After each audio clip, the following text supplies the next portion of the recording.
What is up, New Beginnings Church? Happy Friday morning to you, and welcome to this devotional series. I'm just letting you know that if you for some reason checked out this week and you're just picking up on Friday, you have to pause. You got to go all the way back to Monday. All week long, we have been unpacking the Lord's Prayer. Our Father who art in heaven, hallowed be thy name, thy kingdom come, thy will be done. Shane, you've given so much insight into that, daily bread. But as it goes on, it starts talking about forgiveness and God not leading me into temptation. So as we round out the week, can you round out the Lord's Prayer and speak into that, to forgive and then to not lead it into temptation? Well, it's interesting because Jesus just came out of the desert where he was led into temptation.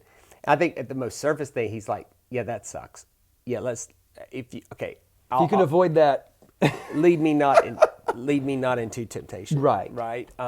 I think that's critical. That's one. But two, there's two big concepts there. One was three: forgiveness, temptation, and the evil one. So let's talk about the three of those. So Jesus ties a conduit between how I experience forgiveness and how I give it.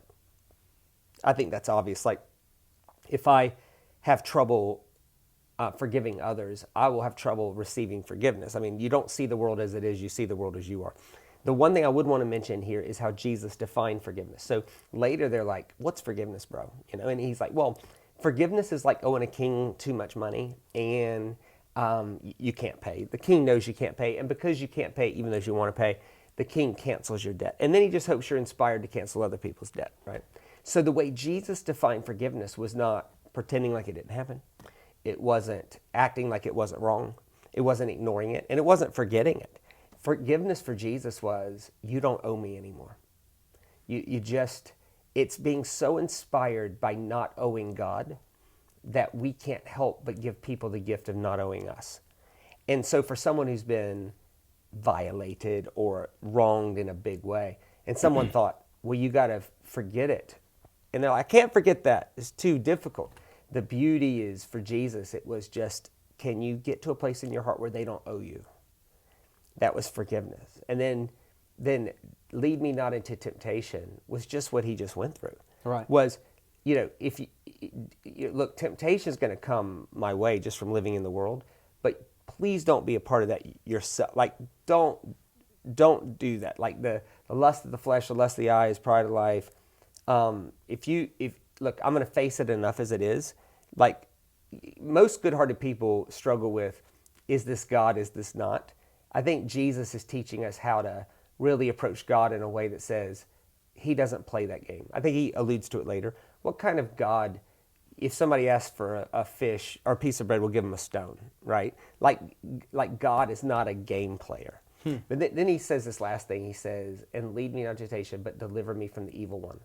Now, most of us picture Satan, but here's the thing. Jesus just defeated Satan in the desert. Like, I don't think that's his point at all. If you look at it in Greek, it's the evil eye, which was a metaphor for our tendency to see things selfishly. Essentially, Jesus says, and lead me not into temptation, but save me from me. Save me from, like, as the great theologian Pink says it, I'm a hazard to myself. Don't let me get me. Yeah. Like, the truth of it is we were talking about some of this earlier, and you brought up this brilliant insight from the prayer of Jabez where he says, what was it, like, keep me from doing evil. Protect me from evil that I might not cause pain. That I might not cause pain. Yeah, it's that. It's most of the time in our lives, it's not Satan or some sort of evil force.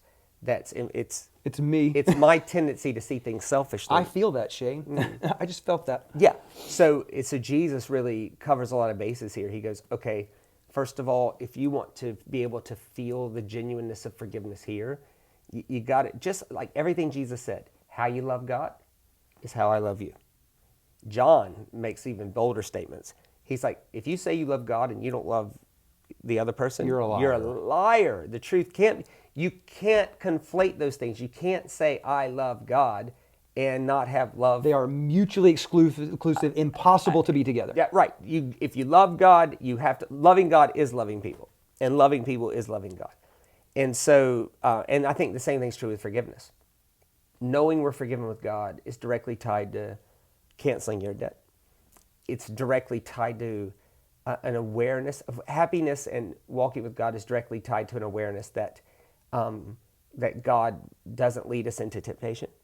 And so we're aware of that this isn't a game, like you can't manipulate this thing, and ultimately aware of our fallen state. Like at the end of the day, Jesus' last prayer was, hey man, save me from me. No one can destroy my life quicker or better or more solidly and completely than me. And so if you could save me from me. I want you to give me this as we close out here. What's the practical application of, Lord, save me from me, deliver me from the evil one? What would be the practical application? What would you encourage me to do to implement that in my life? Stop blaming. Take response. The first response in the garden was, it was someone else's fault. And blame is the gasoline that lets that kind of stuff go. Take responsibility. It was not their fault. It was not it was me allowing that to happen in my life. And if we can take responsibility, that's 90% of being free to actually move forward with some sense of momentum and justice and kindness, knowing we're forgiven. And at the end of the day, so are they. So to me, it seems like, man, the more I blame everybody else for my issues, I become a prisoner to my circumstances, Correct. A prisoner to what everybody else did to me. But I've always thought of this, responsibility is empowering, because now it's like, I have the ability to do something about it. I can't just point the finger and blame. It's time for me to do something. And to say it in the negative, to the level we blame is the level we disempower ourselves going forward. So whatever level we blame somebody else is the level I've just removed all the power from me. And that's a problem. I love it. So Jesus is saying, hey, and by the way, when you get to this prayer, save me from me. From me. Powerful stuff. Well, church, again, I want to encourage you to take a look at the Lord's Prayer in a whole new way. And again, I find it fascinating that there are large sections of Christianity that literally took the idea of vain babblings and took this prayer and turned it into a vain babble. Potentially a vain babbling. But this thing is powerful. It is a blueprint. And I would encourage you, go back, reread the Lord's Prayer. Go check out Shane's stuff on it. Yeah. Fantastic. I love it so much. Church, I love you. God bless you. Have a great week, and we'll see you on Sunday morning.